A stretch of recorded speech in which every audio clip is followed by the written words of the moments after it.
الحمد لله رب العالمين والصلاة والسلام على سید الانبیاء والمرسلین اما بعد۔ آج کا ہمارا ٹاپک نبی کریم صلی اللہ علیہ وسلم کی محبت اور گناہوں کی ارتکاب کے حوالے سے ہے۔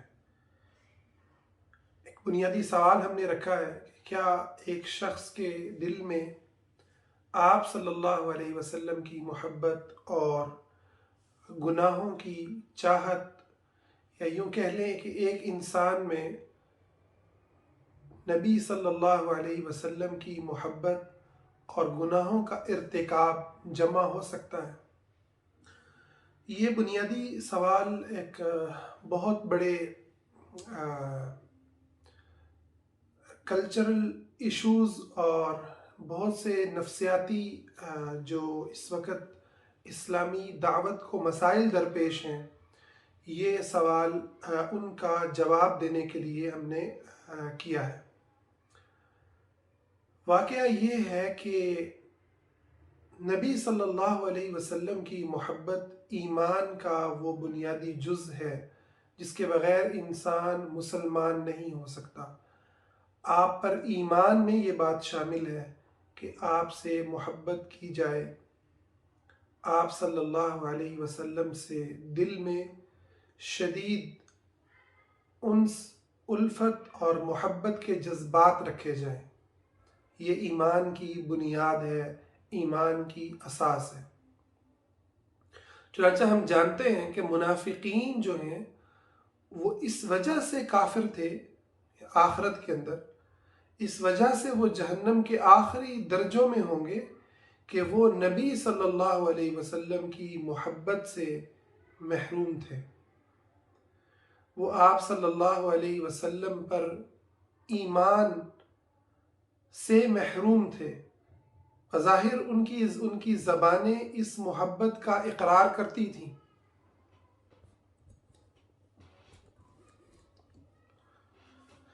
زبان سے وہ اس بات کا اقرار کرتے تھے، لا الہ الا اللہ محمد الرسول اللہ کی گواہی دیتے تھے، مگر ان کے دلوں میں نبی صلی اللہ علیہ وسلم کا بغض تھا، آپ صلی اللہ علیہ وسلم کی نفرت تھی۔ اس لیے ان کا انجام یہ ٹھہرا کہ ان المنافقین فی الدرک الاسفل من النار، کہ جہنم کے آخری تہوں کے وہ مستحق ٹھہرے۔ تو آپ صلی اللہ علیہ وسلم کی محبت ایمان کا بنیادی جز اور ایمان کے لیے ایک شرط کی حیثیت رکھتا ہے۔ یہ تو ایک بنیادی بات ہے جس کو ہر مسلمان سمجھتا ہے اور ہر مسلمان اس کو بارہا سنتا ہے۔ اس پر بہت سی احادیث، بہت سے واقعات، صحابہ کیسے محبت کرتے تھے اور نبی صلی اللہ علیہ وسلم کے کتنے فرامین، اس حوالے سے بہت زیادہ آپ کے فرامین ہیں کہ آپ نے فرمایا لا یؤمن احدکم، تم میں سے کوئی مؤمن نہیں ہو سکتا حتی اکون احب الیہ من والدہ وولدہ والناس اجمعین، کہ میں جب تک اس کے لیے اس کے باپ، اس کے اولاد، اس کے مال، ہر پوری انسانیت، والناس اجمعین، سب انسانوں سے زیادہ میں اس کے لیے محبوب نہ ہو جاؤں۔ ایسی بہت سی احادیث موجود ہیں۔ اچھا، ایک دوسرا واقعہ جس کو سمجھنے کے لیے یہ بہت ہی بنیادی مسئلہ ہے، اور وہ یہ ہے کہ گناہ جو ہیں وہ انسانی فطرت میں رکھے گئے ہیں۔ انسان کو اللہ تعالیٰ نے تخلیق ہی ایسا کیا ہے کہ اس میں اور فرشتوں میں فرق ہی یہ ہے کہ فرشتے اللہ کی نافرمانی کر ہی نہیں سکتے۔ لا یعصون اللہ ما امرہم ویفعلون ما یؤمرون، وہ اللہ کی محض اطاعت اور بندگی کرتے ہیں، اللہ تعالیٰ کی نافرمانی نہیں کرتے۔ ان کے اندر یہ اللہ تعالیٰ نے ان کو اختیار ہی نہیں دیا کہ وہ اللہ کی نافرمانی کر سکیں۔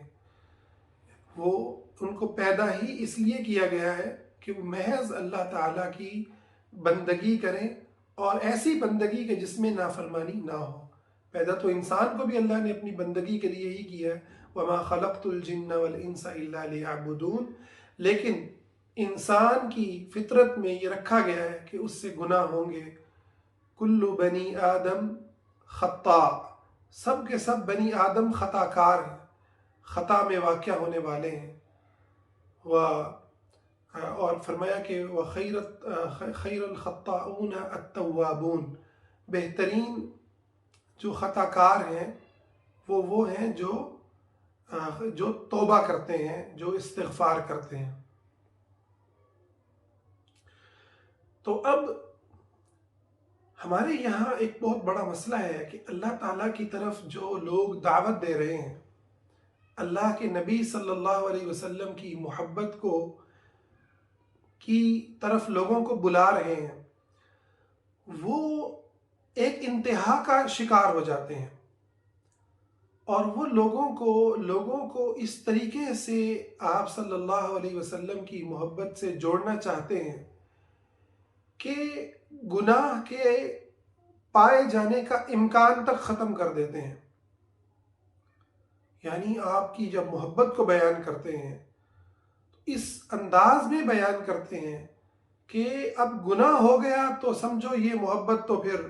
ناکام ہو گئی، زبانی دعوے رہ گئے. گناہ کر کے کون سی محبت، نافرمانی کر کے کون سی محبت. جبکہ نبی کریم صلی اللہ علیہ وسلم کی سیرت میں ہم دیکھتے ہیں آپ کا انداز اور آپ نے جو انسانی سائیکالوجی کے اندر جو بات رکھی ہے اور اس کو جس طرح سے مخاطب کیا ہے، اور نبوت پر ایمان اور خود اپنی ذات،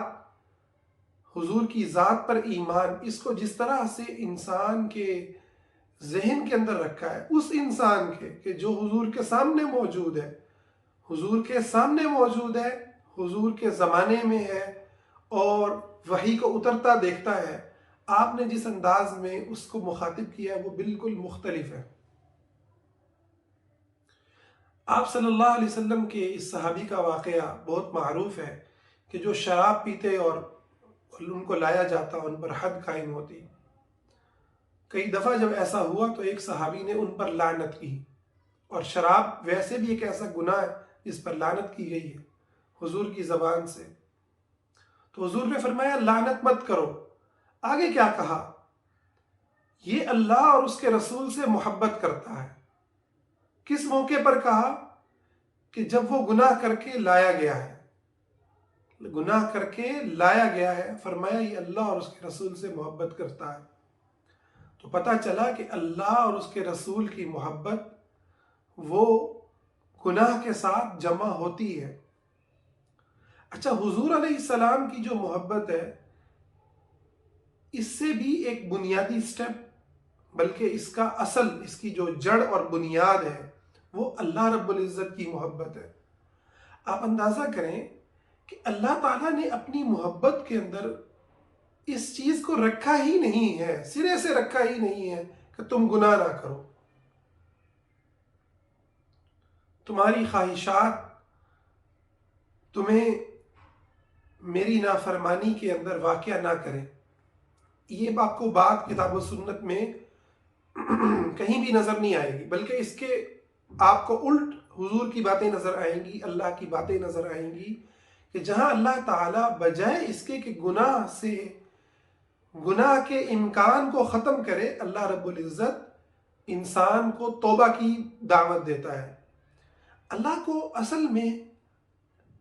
ہماری وفاداری چاہیے. اللہ اور اس کے رسول کو اصل میں یہ چاہیے کہ جب ہم سے گناہ ہو تب ہم اللہ کی طرف پلٹیں، حضور کا تصور ذہن میں تازہ ہو تو شرمندہ ہو جائیں، نگاہیں جھک جائیں اور دل شرمندہ ہو، اور ہم اللہ کے حضور توبہ اور استغفار کریں. یہ وہ بنیادی عمل ہے جس پر نبی علیہ السلام نے اپنے صحابہ کی تربیت کی، اپنے صحابہ کو اس کے اوپر کھڑا کیا. اچھا، اس انسانی معاشرے میں خطائیں بھی ہوئیں، غلطیاں بھی ہوئیں، مختلف قسم کے گناہ بھی ہوئے، مگر چونکہ وہ گناہ کرنے والے سرکش نہیں تھے. جب گناہ سرکشی کے درجے پر پہنچتا ہے، بغاوت کے درجے پر پہنچتا ہے،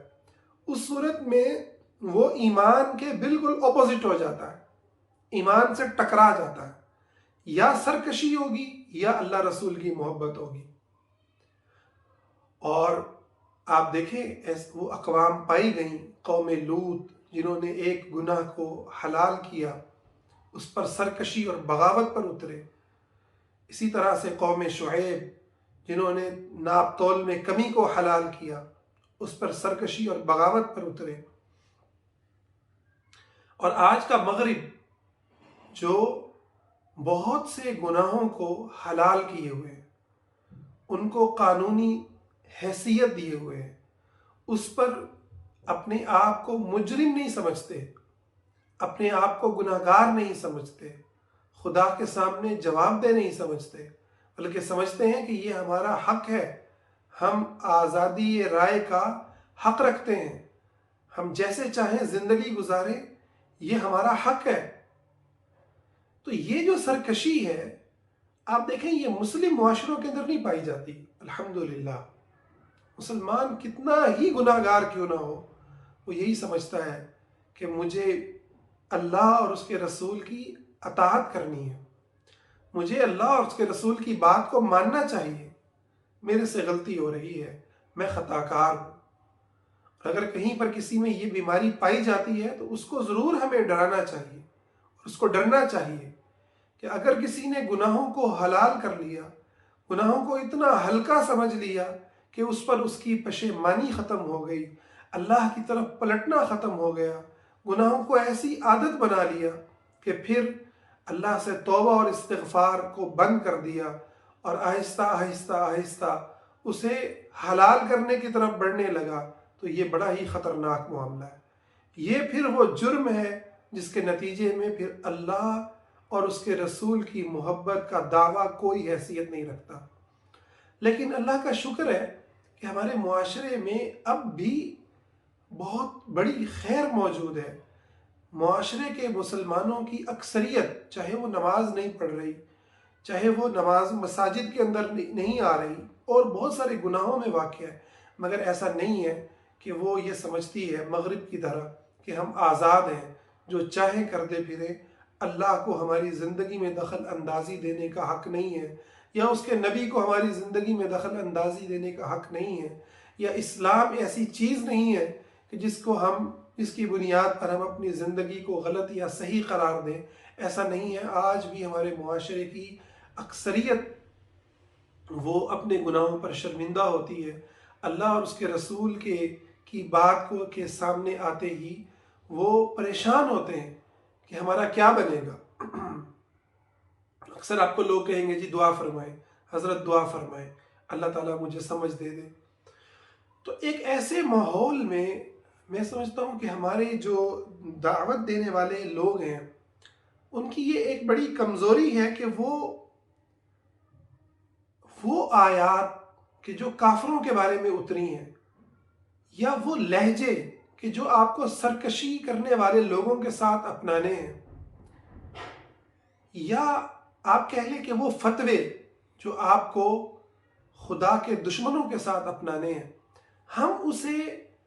ایک عام مسلمان کے سامنے اس طریقے سے رکھتے ہیں کہ وہ مسلمان اپنے ایمان میں شک کرنے لگتا ہے، یا اس کے نتیجے میں یہ ہوتا ہے کہ وہ 4 دن وہ مسلمان جو ہے وہ ایمان کے اس ہائی لیول پر آ جائے گا جو ہم اس کے لیے رکھ رہے ہیں، ایمان کا جو درجہ ہم اس کے لیے رکھ رہے ہیں، کہ اس کی زندگی میں بس اب اللہ اور اس کے رسول چونکہ اہم ہو گئے ہیں، لہٰذا سب گناہ ختم، اب کسی کی نہیں مانی جائے گی، نہ ماں باپ کی، نہ بیوی بچوں کی، نہ اپنے نفس کی، کسی کی بات کو وہ مقدم نہیں کرے گا۔ ایسا وہ کرتا ہے، 4 دن ایسا وہ کرتا ہے، اور اس کے بعد پھر وہ دین کے پر عمل نہ کرنے کو سے اس قدر اپنے آپ کو تنگ محسوس کرتا ہے کہ اس کے پاس اب 2 راستے رہ جاتے ہیں، یا تو وہ دین پر پورا عمل کر لے، جیسے اس کو مولوی نے بتایا، اس کو اسلام کی طرف بلانے والے کسی اسپیکر نے بتایا، وہ پورے کا پورا اسلام میں داخل ہو جائے اور پورا اللہ کی محبت میں ہر طرح کی قربانیاں دے رہا ہو، ماں باپ کو کی قربانی، بیوی بچوں کی قربانی، اپنے نفس کی قربانی، اپنے وقت کو، مال جان سب کچھ لگائے ہوئے ہو، اور دوسرا راستہ کیا بچتا ہے اس کے پاس کہ یا پھر وہ اسلام سے ہی سرے سے بدزن ہو جائے. یہ ایک طبعی نتیجہ ہے. یعنی جب آپ وہ وزن نہیں اٹھا پاتے جو وزن آپ پہ رکھ دیا گیا ہے، آپ میں طاقت نہیں ہے، تو آپ کیا کریں گے؟ یا تو اس وزن کو اٹھا کے پھینک دیں گے. یعنی ایک بندہ باڈی بلڈنگ کرنے جاتا ہے، وہ ابھی 5 کلو کا وزن اٹھانے کے لائق ہے، آپ اس پر 50 کلو رکھ دیں تو وہ ممکن ہے کہ 1 دن 2 دن اٹھا لے گا، اس کے بعد یا تو وہ باڈی بلڈنگ چھوڑ دے گا، ٹھیک ہے، یا وہ بیمار ہو کے ٹوٹ جائے گا اور اپنے آپ کو نقصان پہنچا لے گا. یہی کچھ آج ہمارے معاشرے کے اندر ہو رہا ہے کہ اللہ اور اس کے رسول کی محبت کو اس طریقے سے گناہوں کے ساتھ اس کو متضاد دکھایا جاتا ہے، اس کو اس طرح سے اس کو بیان کرتے ہوئے اس قدر ہائی لیول کا ایمان کا تقاضا کیا جاتا ہے، اور نیک اعمال اور اللہ کے لیے قربانیاں اور یہ ان تمام باتوں کی اس طریقے سے اس کے سامنے اس کو کہتے ہیں گلیمرائز کیا جاتا ہے کہ وہ اس وقت تو بڑا اپنے آپ کو گلٹ بھی محسوس کرتا ہے اور عزم کرتا ہے کہ مجھے جو ہے رسول سے چونکہ محبت ہے، لہٰذا مجھے اب جو ہے وہ ہر ایک کی قربانی دینی ہے، مجھے اپنی زندگی اللہ کے راستے میں لگانی. اور پھر کیا ہوتا ہے کہ کچھ ہی دن گزرتے ہیں تو اس کی زندگی کے حقائق اس پر غالب آتے ہیں. یہ حقائق مختلف پہلو رکھتے ہیں جو اس کی زندگی پر غالب آتے ہیں. اس کو ہم ابھی کھولیں گے. وہ کیا چیزیں ہیں جو دور نبوی میں اور آج کے دور میں فرق رکھتی ہیں. اسی لیے نبی صلی اللہ علیہ وسلم نے قرب قیامت کے ادوار میں مسلمانوں کو خوشخبری دی ہے کہ اگر وہ دین کے 10% پر بھی عمل کر لیں گے تو کامیاب ہو جائیں. یعنی یہ نبی علیہ السلام نے صحابہ کو مخاطب کیا کہ اگر تم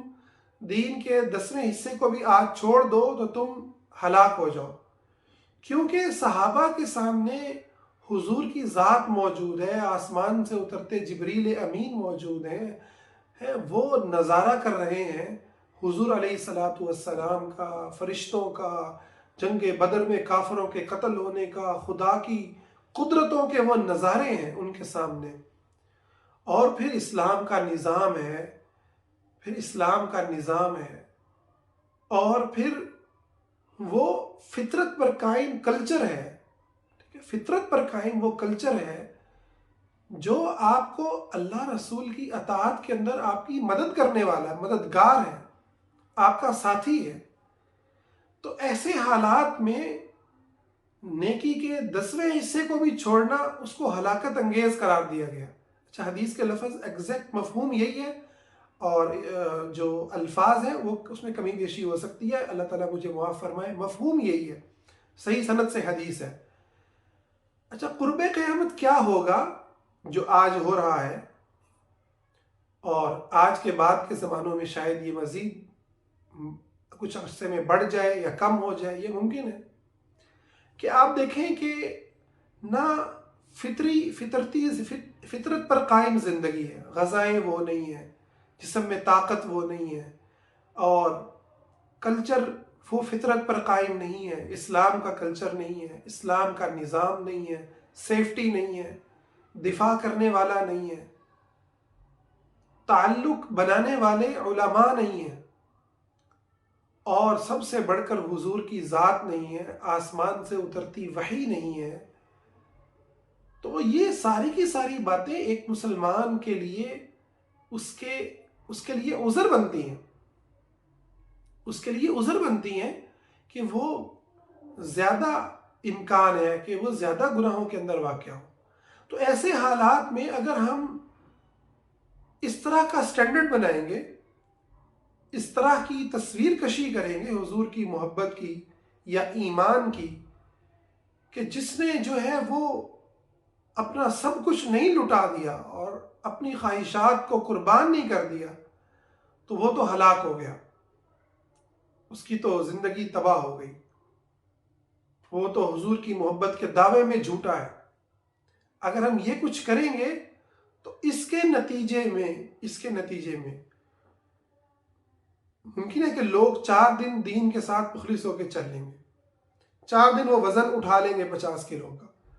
اس کے بعد پھر وہ دین سے ان کے دلوں میں دوری پیدا ہوگی، دین ان کے لیے دین پر عمل کرنا تنگ ہو جائے گا۔ اس لیے اس بات کو سمجھنا بہت ضروری ہے۔ اس کا ایک اور پہلو بھی ہم بیان کرتے ہیں تاکہ آپ کو یہ اصول بھی سمجھ میں آ جائے، اور جو ہماری نفسیات بنے اور پھر ہم جس چیز کی طرف دعوت دیں وہ بالکل صحیح اصول کے اوپر قائم ہو۔ اچھا، وہ کیا بات ہے جو میں آپ کے سامنے رکھنا چاہتا ہوں؟ دیکھیں، محبت اور اطاعت پہ تعلق ضرور ہے، محبت میں اور اطاعت میں تعلق ضرور ہے کہ محبت کا نتیجہ یہ ہے کہ انسان اطاعت کرتا ہے، مگر محبت اور اطاعت دو الگ الگ چیزیں ہیں۔ محبت کا مرکز انسان کا دل ہوتا ہے، انسان کے ایموشنز، انسان کے جذبات، انسان کے احساسات ہوتے ہیں، اور اطاعت کا تعلق عمل سے ہوتا ہے اور اس کا مرکز انسان کے اعضاء ہوتے ہیں۔ بسا اوقات محبت پائی جاتی ہے مگر اطاعت میں کمزوری ہوتی ہے۔ محبت ممکن ہے کہ 100% ہو مگر اطاعت ممکن ہے 50% ہو۔ یہ عین ممکن ہے کہ کہیں کسی جگہ پر، کیونکہ عمل ہے نا، تو عمل میں کوئی چیز رکاوٹ آ سکتی ہے۔ میں ایک مثال دیتا ہوں کہ بے ہوشی کو، حالت سکر کو، نشے کی حالت کو، یا بے ہوشی کی، نشے سے مراد وہ نہیں جو انسان خود پی کر طاری کرے، یعنی بے ہوشی کی حالت کو ایک عذر مانا گیا ہے کہ یہ اطاعت کے اندر ایک عذر ہے۔ آپ نے فرمایا کہ جب تک کوئی ہوش میں نہ آ جائے، عقل میں نہ آ جائے، اگر مجنون ہے تو عقل مند نہ ہو جائے، اس وقت تک اس پر کوئی گناہ نہیں ہے۔ یا ایک بے وقوف انسان ہے، ایسا بے وقوف کہ اس کی عقل زائل ہے، تو اگر وہ نماز نہیں پڑھ رہا یا جو ہے دین پر عمل نہیں کر رہا تو اس سے سوال نہیں کیا جائے گا۔ احادیث میں یہ واضح موجود ہے۔ تو اب یہ نہیں ہم کہیں گے کہ وہ اللہ رسول سے محبت نہیں کرتا، اس کے اندر محبت ہوگی۔ ممکن ہے کہ آپ دیکھیں گے اس کے دل میں جو ہے کبھی وہ صحیح ہوتا ہو تو آپ اس کے جذبات کا اندازہ لگائیں تو وہ بہت شدید ہوں گے، مگر عمل کرنے سے ایک چیز رکاوٹ آ گئی۔ ایسے ہی بہت سارے عوامل ہیں، جیسے میں نے ذکر کیا کہ آج کے دور میں اور حضور کے دور میں عمل کرنے کے جو موانع تھے ان میں بڑا فرق ہے۔ موانع سے مراد روکنے والی چیزیں، عمل کو کمزور کرنے والی چیزیں، ان میں بہت فرق ہے۔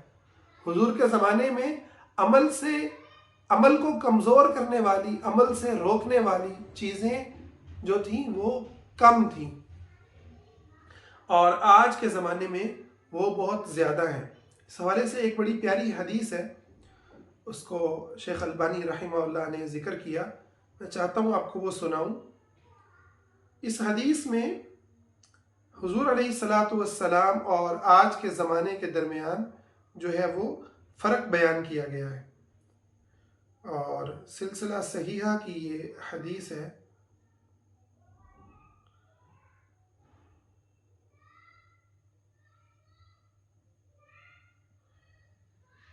میں نے شیئر کی تھی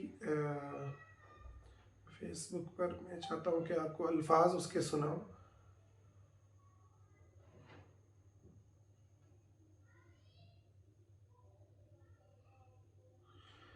اچھا، مجھے ابھی مل نہیں رہا ہے۔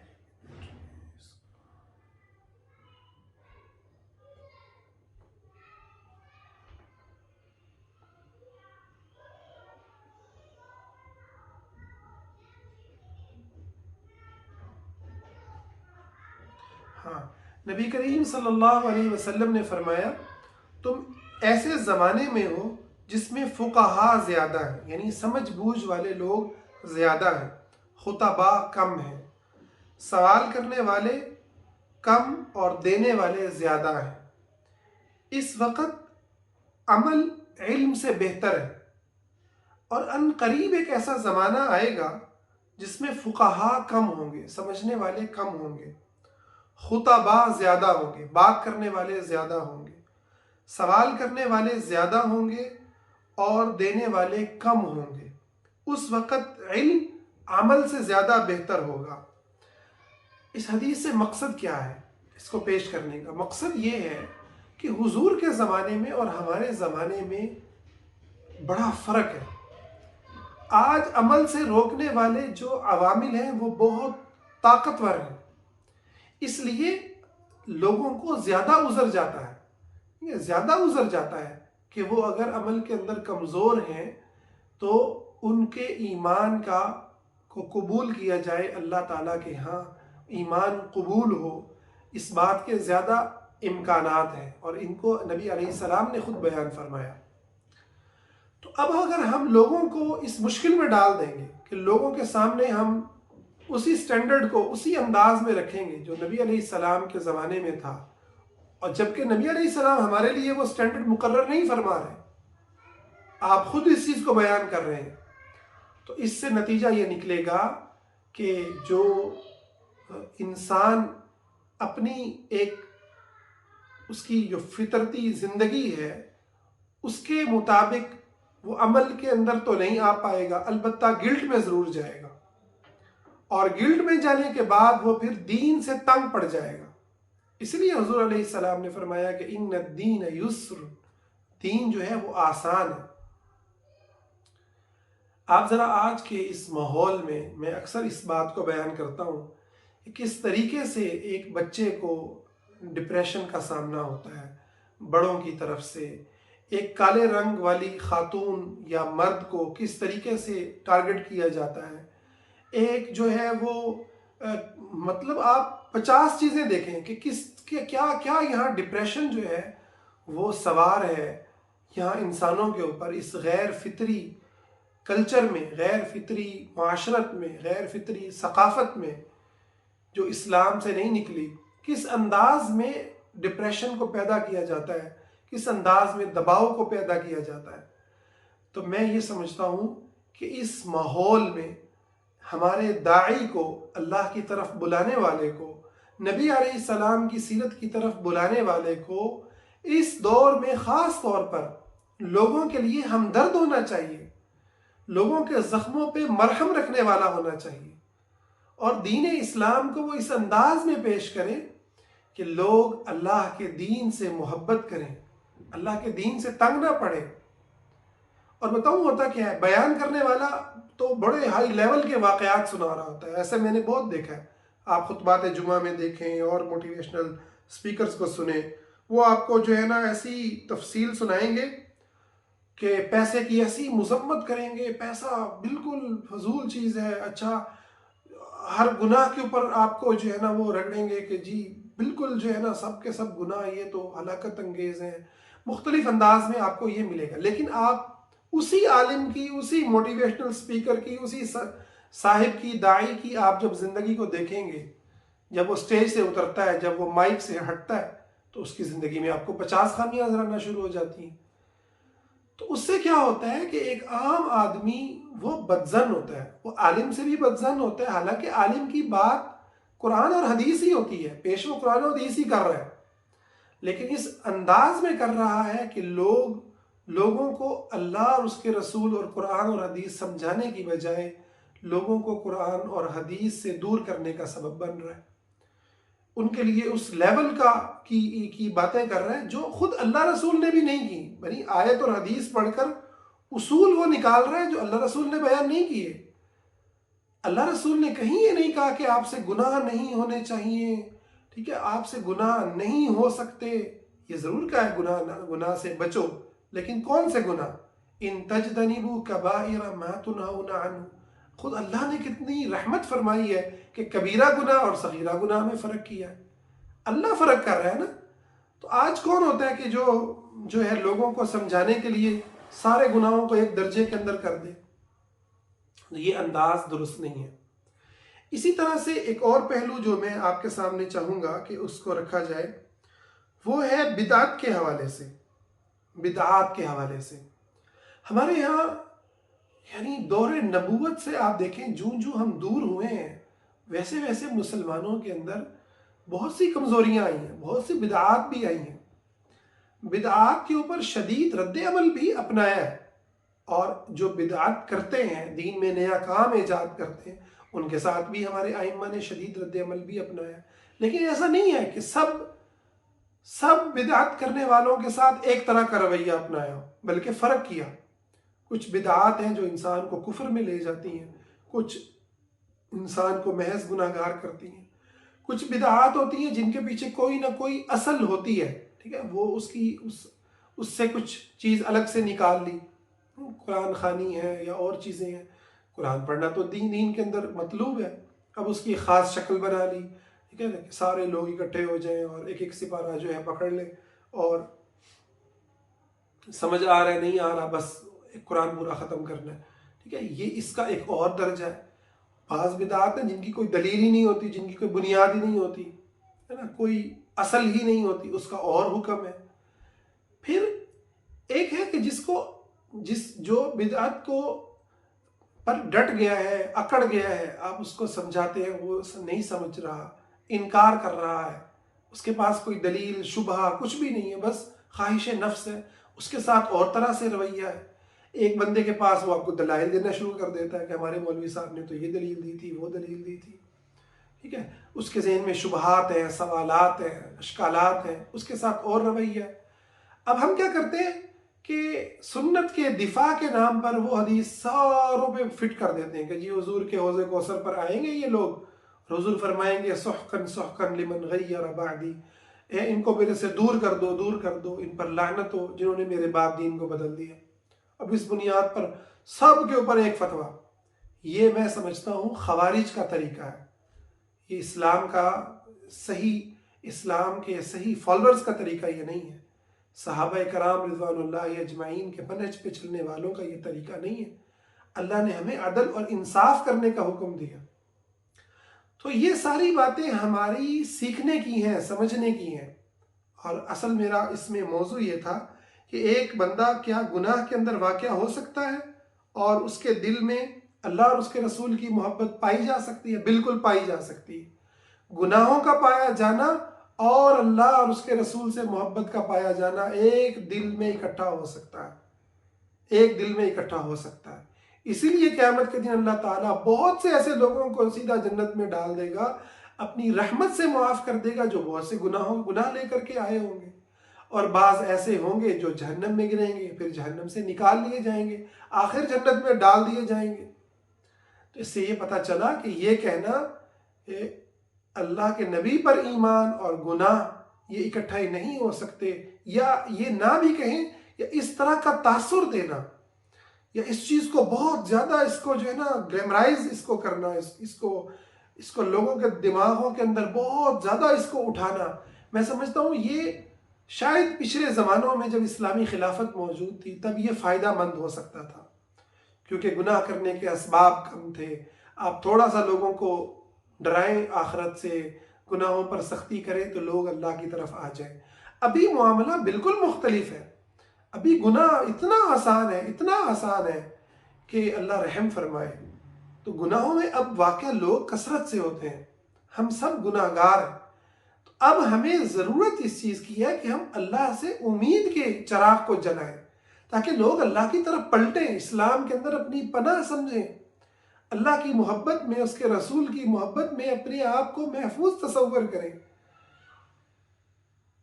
آج آپ دیکھیں لوگوں کی شادیاں نہیں ہوتی، ٹھیک ہے نا، کلچر ہی ایسا ہے کہ لوگ شادیاں نہیں کرتے، بچے پڑھ رہے ہیں جی یہ ہو رہا ہے وہ ہو رہا ہے، ان کی ایجوکیشن کا مسئلہ ہے، یعنی سینکڑوں مسائل ہیں۔ آپ نوجوانوں کے ساتھ بیٹھے، ان کے ساتھ بے شمار مسائل ہیں، معاشی تنگی الگ ہے، کلچرل پریشانیاں الگ ہیں، اماں ابا کی لڑائیاں الگ ہیں، ٹھیک ہے نا، پھپھو کی اس کے ساتھ نہیں بنتی، اس کی اس کے ساتھ نہیں بنتی، وہ ساری بچوں کو سننی پڑتی ہیں، ٹھیک ہے، بیوی آ جاتی ہے تو بیوی کی جو ہے وہ اماں سے نہیں بنتی، اماں کی بیوی سے نہیں بنتی، ٹھیک ہے، اور 50,000 مسائل ہیں بیچارے ایک ایک بندے کے ساتھ۔ تو ایسے مسائل میں جو بندہ مسجد میں آ رہا ہے اس کو آپ ویلکم کریں، اس کو کہیں ماشاءاللہ بہت بڑا کام کر رہے ہو، اللہ کی محبت کے چراغ جلائیں۔ رہا یہ کہ آپ پھر کیسے مجاہد پیدا ہوں گے اس امت میں، کیسے اس امت کے اندر مجدد پیدا ہوں گے، کیسے وہ لوگ کھڑے ہوں گے پھر کہ جو اللہ کے لیے اپنی جانوں کو، اپنے مال کو، اپنے وقت کو قربان کر دے، تو میرے بھائی اور میری بہن وہ کھڑے ہوں گے اللہ کی محبت کے چراغ جلانے سے۔ جتنی آپ اللہ تعالیٰ کا تعارف جتنا کرواتے چلے جائیں گے، اتنا اللہ تعالیٰ سے انسان کا کنیکشن مضبوط ہوتا چلا جائے گا۔ جتنا انسان کو آپ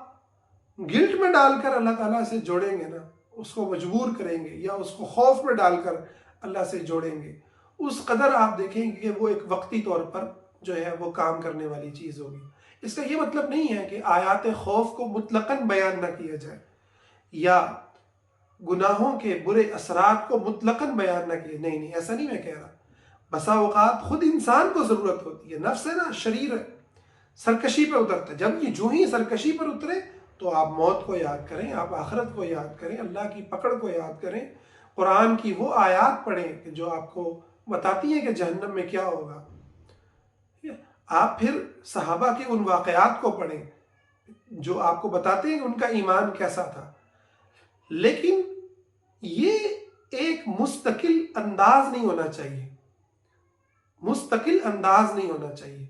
اس لیے ضروری ہے کہ ہم مربی بنیں، ہمارے جو داعی ہیں، دعوت دینے والے ہیں، وہ مربی بنیں۔ مربی کی کون ہوتا ہے؟ ہمارے ایک استاد تھے شیخ حبیب اللہ، اللہ تعالیٰ ان کی حفاظت فرمائے جہاں پر بھی ہوں، بڑی کمال بات کرتے تھے۔ وہ کہتے تھے کہ مربی کی مثال ایک میڈیکل سٹور پر بیٹھے ایک فارماسسٹ کی طرح ہے، جس پر مختلف قسم کے لوگ آتے ہیں، یا ایک ڈاکٹر کی طرح ہے، مختلف مریض کے لوگ آتے ہیں اور وہ اس کو مختلف دوائیاں تجویز کرتا ہے۔ تو مختلف لوگوں کی ضروریات ہیں۔ آج کا یہ جو ہم نے انداز اپنایا نا کہ ہم بس ایک لیکچر دیتے ہیں، یا خطبہ جمعہ پڑھایا، ایک درس دیا، ایک لیکچر ہوا اور ختم،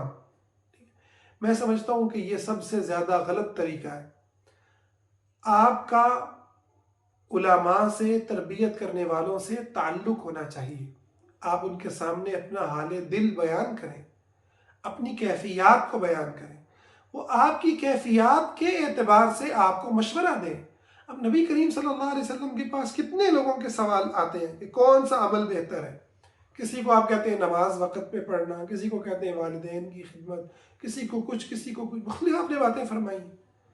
ایسے ہی کبیرہ گناہ بھی آپ نے مختلف مقامات پر مختلف بیان فرمائے، مختلف گناہوں سے آپ نے روکا ہے۔ کسی نے نصیحت کی، مجھے وصیت کیجیے، آپ نے فرمایا لا تغضب، غصہ نہ کر، کسی کو کچھ، تو کیوں کہ آپ ہر ایک سے آپ کا تعلق تھا۔ جب نبی کا تعلق ہر ایک سے ہونا ضروری ہے اور تھا تربیت کے اندر، تو میں اور آپ کون سے ایسی مصروف شخصیات ہیں؟ پھر ہم دعوت نہ دیں نا، پھر ہم دعوت نہ دیں، اگر ہمیں وقت نہیں دینا لوگوں کو، ہمیں لوگوں کے ساتھ بیٹھنا نہیں ہے، ان کو ان کی زندگی میں مشورہ نہیں دینا، تو پھر میرا خیال ہے آپ کو عالم بننے کی ضرورت نہیں ہے، پھر خطیب بننے کی ضرورت نہیں ہے، پھر آپ کوئی دکان چلائیں، پھر اپنا کوئی کام کریں۔ تو بھائی دین تو آپ سے یہی انداز اب مانگتا ہے جو نبی علیہ الصلوۃ والسلام کا انداز تھا۔ آپ لوگوں سے تعلق بنائیں۔ میں یہ نہیں کہہ رہا کہ ساری دنیا ہی کی ذمہ داری آپ پر ہے، مگر کچھ نہ کچھ لوگوں کی ذمہ داری تو لیں۔ ٹھیک ہے، لوگوں کو جنرل سٹیٹمنٹ دینے کے لیے میں سمجھتا ہوں کہ جنرل سٹیٹمنٹ میں امید جلائیں۔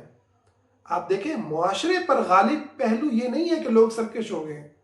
وہ چند ایک آپ جو ہے مینورٹی کے اندر جو لوگ پائے جا رہے ہیں جو اس وقت ویسٹرن تھیوری سے متاثر ہیں، اور وہ بھی نفسیاتی مسائل کا بیچارے شکار ہیں، چاہے یہ فیمنسٹ ہوں یا اور اس قسم کے لبرل لوگ ہوں، ان کی بھی زندگیوں میں کلچر نے تباہی بھیری ہوئی ہے۔ آپ ان کے ساتھ بیٹھ کے دیکھیں تو آپ کو نظر آئے گا کہ وہ بیچارے خود اس وقت یہاں الحاد کا شکار لوگ خود توجہ اور تعلق کے مستحق ہیں۔ ان کے سامنے اسلام کی صحیح تصویر رکھی ہی نہیں گئی، کلچر کے دباؤ میں لا کے ان کو نفسیاتی مریض بنایا گیا، اور ادھر سے جو ہے وہ مولوی صاحب نے بھی جو ہے وہ کلچر کی سپورٹ کر دی۔ میں ایک چھوٹی سی مثال دیا کرتا ہوں کہ کسی خاتون نے یہاں پر خلا لینی ہو، طلاق لینی ہو، وہ یہاں 1000 علماء کو مل لے اور ان سے پوچھے کہ کیا مجھے خلا لینی چاہیے؟ یہ میرے اسباب ہیں، میں زندگی بڑی گھٹ کے جی رہی ہوں، ذلت آمیز، یہ میں سہ رہی ہوں، یہ میری پریشانی ہے، حتیٰ کہ دین کی بھی آپ باتیں کر دیں۔ تو میرا نہیں خیال کہ یہاں پر 1000 میں سے کوئی آپ کو 3-4 سے زیادہ کوئی ایسے عالم ملیں جو آپ کو کہیں بی بی تم اپنی زندگی سکون سے گزارو، حضور کے زمانے میں تو خلا ہو جاتی تھی، تم بھی خلا لے سکتی ہو، کیا مسئلہ ہے؟ تو وہ سب کے سب آپ کو کلچر کے اوپر کھڑے ہوئے نظر آئیں گے اور وہی باتیں کریں گے جو معاشرہ کر رہا ہے.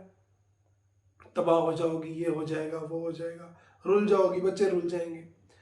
تو میں سمجھتا ہوں کہ اس طرح ہزاروں سینکڑوں مسائل ہیں جس کے اندر آج کا ایک عام مسلمان پھنسا ہوا ہے، اور یقین مانے وہ اللہ اور اس کے رسول سے محبت کرتا ہے، اللہ اور اس کے رسول سے شدید محبت کرتا ہے،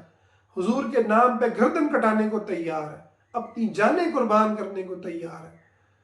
تو ہم اس ماحول میں اور اس معاشرے کے اندر ہم بجائے لوگوں کو مزید جو ہے وہ مایوسی میں دھکیلیں اور اسلام کے تصور کو ان کے لیے مزید مشکل کریں، میں سمجھتا ہوں ہمیں ان کے دل میں اللہ کی محبت کے چراغ جلانے ہیں، اللہ کی طرف ان کو بلانا ہے، اور جو پیغام اللہ ان کو دے رہا ہے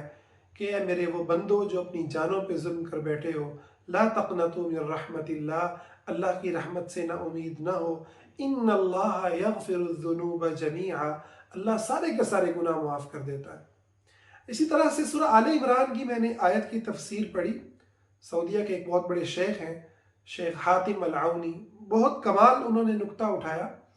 سورہ آل عمران کی یہ آیات ہیں، وَسَارِعُوا إِلَى مَغْفِرَةٍ مِّن رَبِّكُمْ وَجَنَّةٍ عَرْضُهَا السَّمَاوَاتُ وَالْأَرْضُ أُعِدَّتْ لِلْمُتَّقِينَ، دوڑو اس جنت کی طرف جس کی چوڑائی زمین و آسمان کے برابر ہے، جو متقین کے لیے تیار کی گئی. اب متقین کی صفات اللہ نے کیا بیان کی؟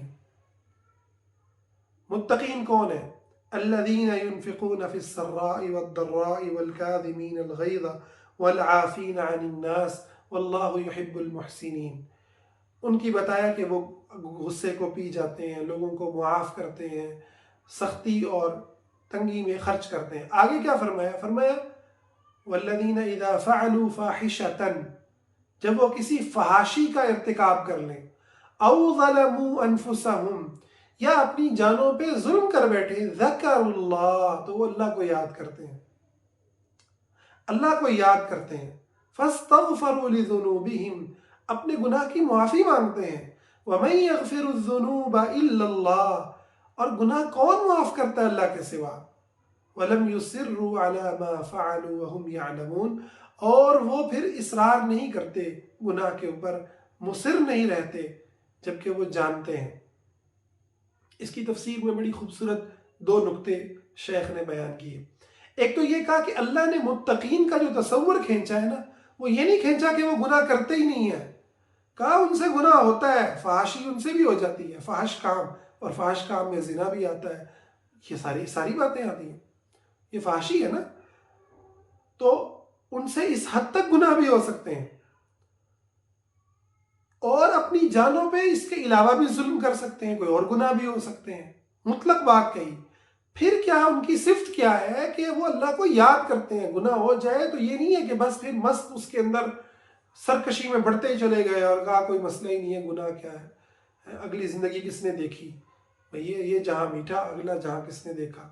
اس طرح کی باتیں نہیں کرتے. پھر اللہ کو یاد کرتے ہیں تو پھر کانپ اٹھتے ہیں، اللہ سے معافی مانگتے ہیں. اور پھر اگلی بات شیخ نے کہی کہ وہ جو یہ بات ہے نا کہ وہ اصرار نہیں کرتے، اس کا مطلب کیا ہے؟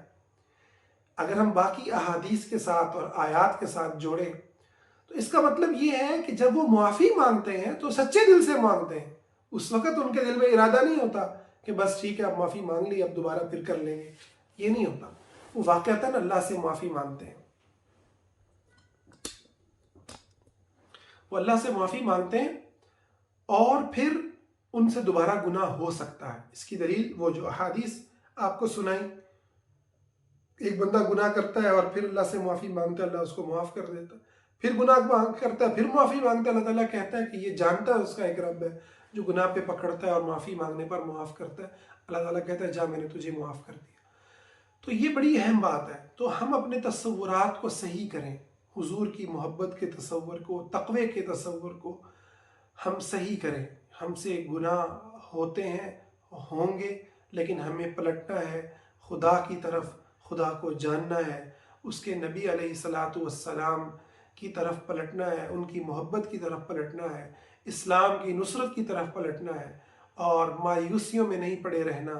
کہ اللہ بہت غفور الرحیم ہے، اس سے توبہ کرنے کی ضرورت ہے، اس کی طرف پلٹنے کی ضرورت ہے۔ اگر ہم اللہ کی طرف پلٹتے رہے، اللہ سے معافیاں مانگتے رہے، اپنے گناہوں پر اللہ رب العزت کے در کو کھٹکھٹاتے رہے، وہاں ماتھا ٹیکتے رہے، وہاں آنسو بہاتے رہے، تو ہم انشاءاللہ قرآن کی ان آیات کے مطابق ہم متقین میں سے ہیں، ہم حضور کے سچے، حضور سے محبت کرنے والوں میں سے ہیں۔ اور پھر محبت کے بھی درجات ہوتے ہیں، کبھی زیادہ ہوتی ہے، کبھی کم ہوتی ہے، اس کو مسلسل پانی دینا ہے، اس کو بڑھانا ہے۔ اور ساتھ ساتھ ہمیں یہ بھی سمجھنا ہے، یہ بہت ضروری ہے سمجھنا، کہ ہم جس زمانے میں جی رہے ہیں یا بہت سے عوامل ہیں جو ہمیں حضور کی محبت میں کامل ہونے سے روک رہے ہیں، یا ہمیں گناہوں سے مکمل اجتناب میں ہمیں روکتے ہیں۔ جب حضور کے زمانے میں اس قدر کامل جو ہے سوسائٹی میں گناہ کا ارتکاب ممکن تھا، اور شراب پی کر بھی حضور علیہ السلام صحابی کو کہہ رہے ہیں اس کے دل میں اللہ رسول کی محبت ہے، تو آج کے دور میں بھی ہمیں اس پیغام کو، اپنے آپ کو، گناہ گاروں کو، سب کو پہنچانا ہے۔ اور یہ اس پیغام سے شیطانی وسوسے پیدا نہیں کرنے کہ ہم کہیں ٹھیک ہے جی گناہ کر رہے تو کرتے رہے، نہیں، بلکہ ہمیں اللہ رب العزت پر ہماری محبت بڑھ جائے۔ ہمارا رب کیسا رحیم، کیسا کریم ہے، اس نے کیا خوبصورت ہمیں دین دیا ہے، اس نے کیا خوبصورت ہمیں آسانی بھرا دین دیا ہے۔ اللہ رب العزت سے دعا ہے اللہ ہمارے دلوں میں اپنی محبت کے نور کو جو ہے قائم اور دائم فرمائے، ہمیں گناہوں پہ توبہ کرنے والا اور گناہوں سے بار بار استغفار کرنے والا بنائے، اور اس حال میں دنیا سے لے کر کے جائے، ہمارے سارے گناہ وہ معاف فرما دے، ہمیں عذاب قبر سے، عذاب جہنم سے محفوظ فرما دے۔ آمین یا رب العالمین۔